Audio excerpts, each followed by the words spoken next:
Hi, I'm Dave Dinkel. Today I'm here with Wayne Willis, and we're here to talk about a couple of different things. First of all, let's talk about your great deal you just finished. Okay. Now, I actually put it out into a video. I haven't made the video, but I'm going to put it out into a video by itself. And it was supposed to be last Friday. Yeah, so it's closed last Friday, actually Wednesday, and then extended to Friday. And of course, here we are Wednesday of the following week, and it just closed today. Yes. Not uncommon when people get into wholesaling or just buying properties. They don't oftentimes realize that chain of title can be clouded, all kinds of different things. In this case, the end buyer was just slow in putting his money in. Right. And it was because he was out of country. Right, foreign buyer. And oftentimes with foreign buyers, they call it tranches. They can't get enough money in one tranche to close the deal. So he had to send it in two pieces. Yes. But tell us as much as you want to. That's, we don't want any super secrets disclosed, but. You don't want my 11 herbs and spices? Oh, well, we'll take 10 of them for this. But talk to us about what the deal looked like. Okay, it was a probate deal. There was a reverse mortgage also involved. A personal representative was involved. There was a squatter. There was a duplex, a squatter involved. There were pit bulls in the second unit, about 5 of them, 2 in a cage, and Nice. the rest walking around in their own excrement. Now, is that the squatter's dogs, or is that? Yes, those are squatter's dogs. Yeah, he used that to protect some of the stuff he had in that second unit. Like what? Some lawnmower stuff. Okay. Who knows what else, but all I saw was lawnmowers. Okay. So you had to eject the squatter. Yes. Now, because it was a reverse mortgage, in most cases, a lot of people say you can't do reverse mortgages. What Right. happened? I called up after I got the proper authorization from the personal representative to contact the lender.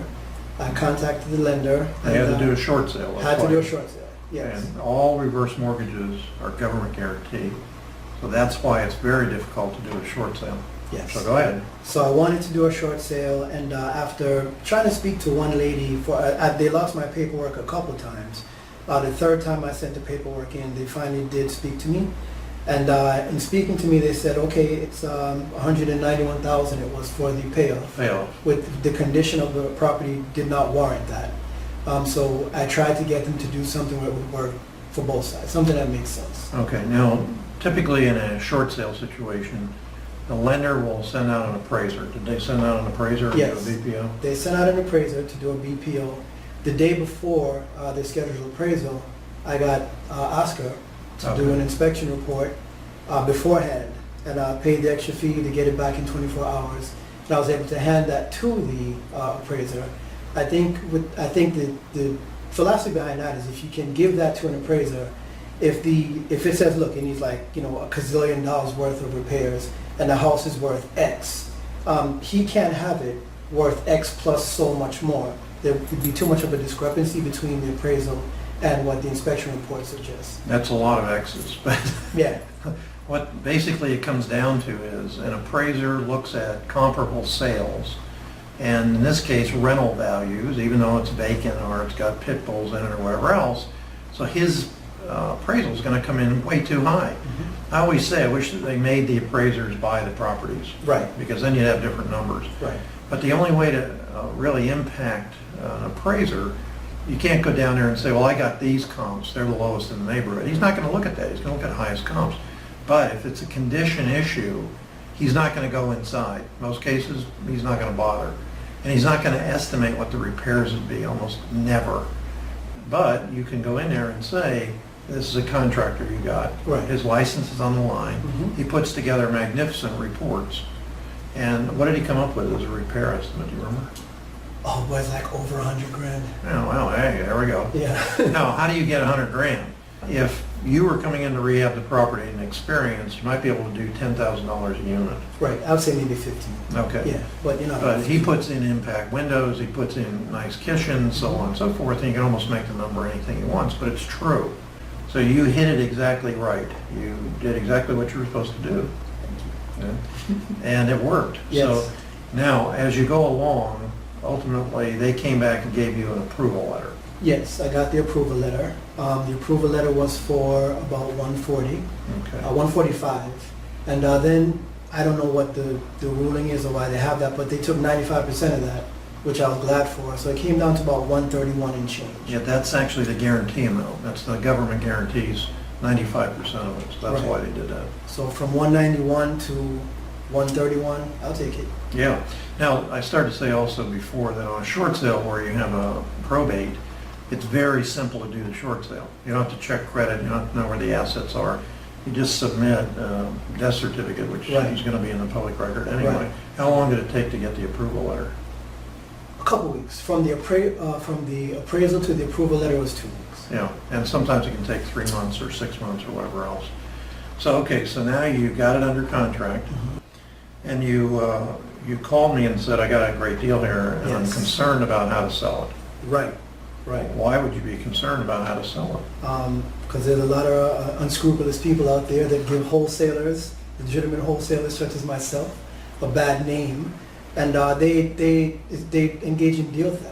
Yeah, They try and go around you to steal your deal. So typically, when you have your A to B, it's with a seller, and I'm the B buyer.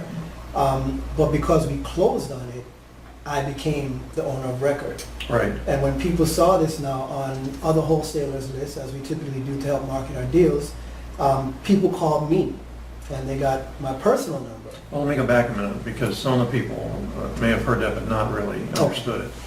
So what happened is Wayne said to me, I've got, substantial profit in it. I said, let me see it. He said, what do you think I can get for it? I said, 229. And you were thinking 200 or 210, something like Yeah. that. Okay, but it's okay. It all comes together in the end. Right. But here's the problem. If you put it out on a wholesale list, he's not going to get the difference. He's going to get 20, 30. If he was really a good day, he might get 40. Right. The issue is, and the second reason he's here, is to talk about the deal theft. So when that went out on the list, what some of the black hat wholesalers do, the guys who steal deals, they look at your list and they immediately call the seller. Now they could have contacted the personal representative directly Right, they could have. and said to them, look, that guy's a thief and he's marking it up this much, and I am a real buyer. His contract's invalid, so on and so forth. Knowing this, we decided to go ahead and I funded it for you, and Yes, we you did. closed on it. It took 30 days roughly Right. to resell it. But now we closed on it. And the next thing you did was you listed it on Zillow, correct? MLS? No, didn't list it at all. Oh, you didn't list it at all? No. You just put it out on a wholesale list? Just put it out on the wholesale. Oh, list. that's pretty interesting. Right. Okay. Just put it out. on the I didn't know wholesale that, but, so you still started getting calls as the owner of the property? list. Yes, Because they looked in the public record and saw Right. your name? exactly. Okay, so what happened with these guys that started calling? Well, you grit your teeth and you try not to go belligerent and act out of your nature, because you know that this person is trying to screw you, and that shouldn't happen. Wholesales get a bad enough name already. We don't need that in the business. And I'm almost tempted to say something that rhymes with the people, the companies that call me, but I'll refrain from that here. But it was very upsetting that someone is calling, I got skip trace, and, I have a Google Voice number that I conduct my business from. So when someone is calling me about an investment property on my personal phone, it's like, aha, all right, here we go. Somebody's trying to do something unseemly. So what did they say to you? Oh, my name is so-and-so from such and such, and which I actually just passed their building the other day. I wanted to throw a rock through the window. But anyway, so-and-so, I see that you have a property for sale. What property might that be? And they told me the address. I said, yeah, I was considering selling it. How did you know? Oh, you're an old lead from all rubbish. All lies. All crap. Yeah, it all came from the wholesale list. Exactly. You put it out on. Now, the reason I mentioned Zillow or the MLS, if we had done that, is to help build your buyers list, Right. because you would have had real buyers Right. that were retail buyers. Right. But that's okay, I didn't realize that. You know next time. Next time it will be listed. Okay, so these guys are trying to get you out of the deal, Right. and you're not going to get out of the deal, but how many of them actually tried to weasel you out of it? 3. Oh, wow. 3. How many other calls did you get? From people trying to steal the deal, no others. From regular people trying to buy it, other investors? Oh boy, well, like 6 or 7. Okay, 6 but or that's 7. a pretty high Yeah. percentage of deal theft Mhm. attempts. Yes. All right, so what happened is you finally You did take, I understood originally, you got like a 220 offer. I got a 220 offer, up from 200. Okay. So worked it up to 220. And I was about to take that, but it was a matter of minutes until another wholesaler, who I've worked with before, gave me a call, said, hey, I got full asking 229. So I'm like, I'll take it. And he only did a $3,000 JV fee. Yes, $3,000 JV. Now, what's interesting about that is, had he brought this deal to that wholesaler originally, he probably would have offered you 40 or 50 more, maybe 40. Okay. But in reality, how much did you make on the deal? Total net was 77 grand. Okay, so $77,000, which frankly is, for a lot of people, it's a year's income. Yes. Okay.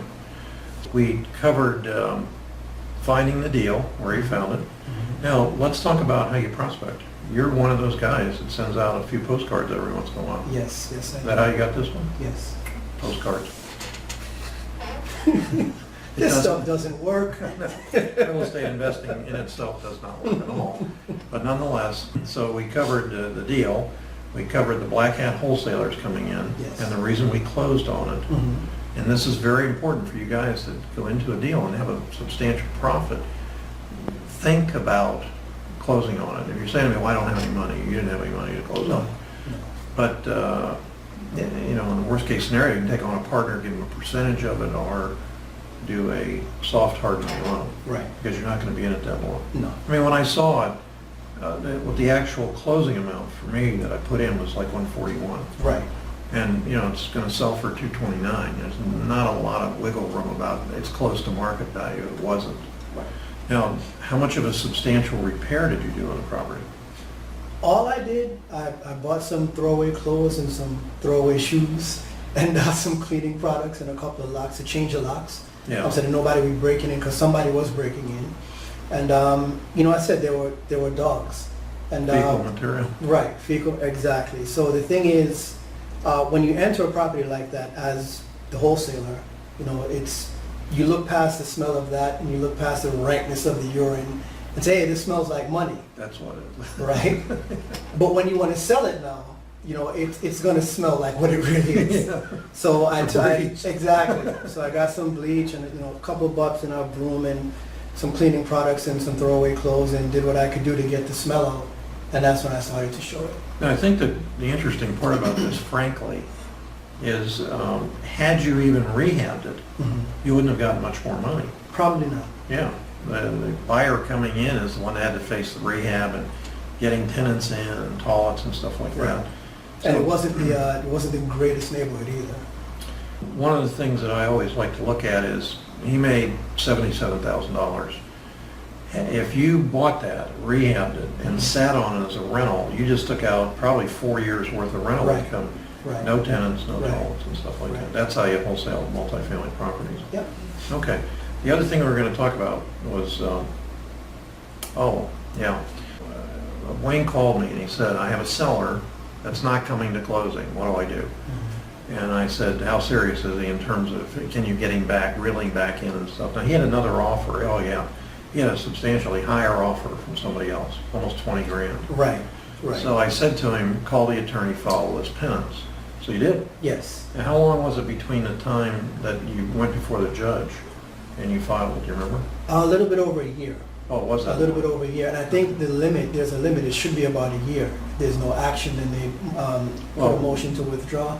Yeah, but that's not going to happen in this case because we would move forward on it. Right. But what's interesting about this, normally what happens is we would press the court to go ahead and issue a final judgment, go to sale with it or keep it ourselves or whatever else. But in this case, the judge wasn't familiar with a list penance that doesn't have a mortgage and a note attached. Right. So he ordered a mediation. Ordered mediation. Yeah, and you did that. Yes. What was that like? Yeah, back and forth. You know, the seller said some nasty things about me. And the mediator said, well, you know, I've read like the entire transcript of the months and months of text messages. You know, he didn't fall off the face of the earth. He didn't stop contacting you. And, you know, he sounds like a pretty nice guy. So, anyway, a lot of back and forth. You know, you start high and they start low. And pretty much we wound up at 10 grand. Yeah. Now what happened, interestingly enough, is both the attorney and you called me from, Right. when they were out of the room. Right. Usually. These mediations, you chat and talk, and the mediator's going to make money and stuff, and they send both parties separate, and everybody huddles and so on and so forth. So when they were out of the room, both of you called me. Right. I looked it up to find out what it was worth, and my estimate was you overpaid for it, and the guy who's paying another 20 is Dumb and Dumber. Right. He's not never going to get his money out of there. Look, one of the problems is comparable sales. And you can look in a neighborhood and find almost any comparable sale you want if you go far enough away and all. And in this neighborhood, the comps just were there, but too far away, other Right. subdivisions. Right. And I said, just settle for 10 grand. Just make it easy on yourself, which is ultimately what you we did. Yeah. So we covered a couple things with you, which is... The one thing there, though, that I'd like to point out is, I don't know about any other mentorship program, but I can't, some of the other programs I've joined and paid money for before coming into DREA, I can't imagine myself in the middle of a mediation calling any one of them, and they actually pick up. I wouldn't even have their number to do that. So that's another testament to the mentorship program, that you're there, you're available. The encouragement is there, the support is there, everything that you could ever need as a mentor student is there. So this is definitely the real deal, Dave. Okay. You know. What would you made some notes. I'm really kind of surprised when I said to Wayne, we're going to have a meeting tonight. You want to come by and talk about the deal. His first thing was, I hate to sit there and it doesn't close. And I said, have some faith here. Yes, yes. Because I had the feeling the guy was going to close. Mhm. He sent the money, this is the end buyer, sent the money to the wrong bank account, Right. escrow account, so on and so forth, but he got it back, he brought a check, he brought everything he could do wrong. This guy did wrong. But here it is, he Yep. did it. So 77 grand later. what else did you want to mention? Well, working with Jim and Nancy and you and Viju is, I don't know how I would do any of this if it wasn't for you guys, first of all. So, every time I speak to you, and I feel better, first of all. Secondly, I can move on with a clear perspective, because you always give me a better perspective. No matter how frantic I might be or how worried I might be, I just feel better after speaking with you and know how to move forward. So Yeah, one of the things that came up in this particular thing is when the guys said the money will be there and it wasn't there by a certain time, right, somebody else said to you, go back and tell him you're going to give him an extension, but he has to put in more money and stuff Right. like that. And I said, calm down. Mhm. Don't do that because Right. you may lose the buyer. right, He had a $5,000 earnest money deposit. $5 grand, yes. Yeah, which is okay, but you have to go out and sell it again. Right, which I don't want to do that again. Yeah. I might go back and the cleaning products wore off, and Yeah. who wants to do that? Well, the good part is, how old was the roof and stuff like that? The roof was that was the best thing on the house. Oh, really? That was the best thing on the house. The roof was great. Everything else was just Old. Yeah, old and. Do you know what the rents were there? You could get Section 8 would pay up to, I think, $1,250 to $1,300 per Yeah, unit. so I think 229 was right at the top of it. Yeah, And a property that should have been rehab, but Mhm. it's okay. right. Yeah, Right. doesn't matter.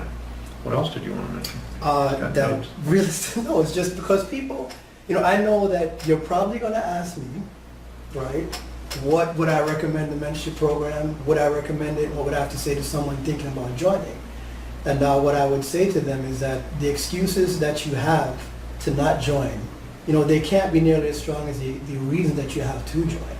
I know for me, I was working a job and, after, you're a chemical engineer, right? Yeah. Okay, I did mechanical engineering. Okay. So I got a bachelor's in mechanical and a master's in management. And I've had a series of great jobs, great titles. I remember that. You were working when you first came in. Yeah, Yeah. yeah. And my last job, I was a third shift supervisor. Yeah. This is a really strange story. He's working, they put him on third shift, trying to get Yeah, rid of you, I think. yep. Mhm. I mean, who as an engineer, a professional, works a third shift? Exactly. Yeah. Trying to warm up chicken wings at 3 o'clock in the morning for dinner. That's so, no, and that made it You're not easy. alone. A lot of Right. people go through that. And, but the thing is, so I made these notes because I know that you can lead the horse to water, but you can't make them drink, but you can make them thirsty. And testimonials like this, like it did for me, it should make these guys thirsty enough to say, okay, you know what, my reasons for joining are now stronger than my excuses to not join. A lot of people, our competitors, I'm going to say, have said that I hire actors. Yeah, I'm not an actor. No way. He's never going to get an acting job. No. This is real, guys. Like this is really, really real. And I know that in tonight's meeting, I think that it might be the twins. They've started wholesaling and they did some rehabbing, and they got some rental units afterward. Yeah. Before I started to wholesale, I got rental units before, so I kind of did it in reverse. But on a job, you can get financing to get rental properties. Yeah, you have an income Exactly. to cover if you have Exactly. no rentals and Right. no people in the room. Exactly. And that's what made it possible for me to leave the job, was the rentals. No, your rentals though aren't down here. No, my rentals are in another state. And every once in a while he goes up there and it's bitterly cold. Bitterly cold. The work is therapeutic. I don't mind doing the work at all. But it pays the bills. Yeah, It pays the bills. So it used to. The rentals now pay the bills. right, the rentals don't pay the bills. Yeah, okay. Mhm. All right, I think the last words of wisdom for Um, people. the title company that you choose, you need an excellent title company. Jim and Reed over at Independent Title, they always do a great job on all my deals. Unless, sometimes I have to use someone else if a buyer or a seller determines or dictates that I must use somebody else. And I guess I have to at that point, but whenever I have a choice, I always use Jim and Reed at Independent Title. They're part of the team that we have here. And it's, One of the things about having to use another closing agent is very oftentimes they're not familiar with, certainly you're not going to be able to do a double closing there right. because Right. they're already connected to the buyer or the Right. seller, whichever Right. it happens to be. That's right. And the seller or buyer is going to find out how much you made on the deal. So you have to do two separates, but boy, sometimes I think the biggest threat to a closing probably first is the realtor. Second is the closing agent. Right. And third comes in buyers and sellers, buyers and sellers. Mhm. They're more controllable. But I've heard some really strange things come out of closing agents' mouths, like, you can't do that, it's illegal. And one time it was a straw that broke the camel's back. I started hollering on the phone. Don't tell me it's illegal. She said, well, my attorney said that. And I said, how long has he been in the business? She said, 50 years. And I don't know what I said, but I said things I shouldn't have said about him because I said he's a caveman. This stuff hasn't happened in 40 years. What are you talking about? And she came back and apologized probably a couple hours later after she spoke to him. But so did I. She spoke out of place, and I assumed that she was telling me the truth. When you assume, you know what happens, you make an ass of you and me. That's right. But it was my fault for going off on her. I should have just said, ask your attorney. So you've done it. Thank you. Let's go fishing. All right.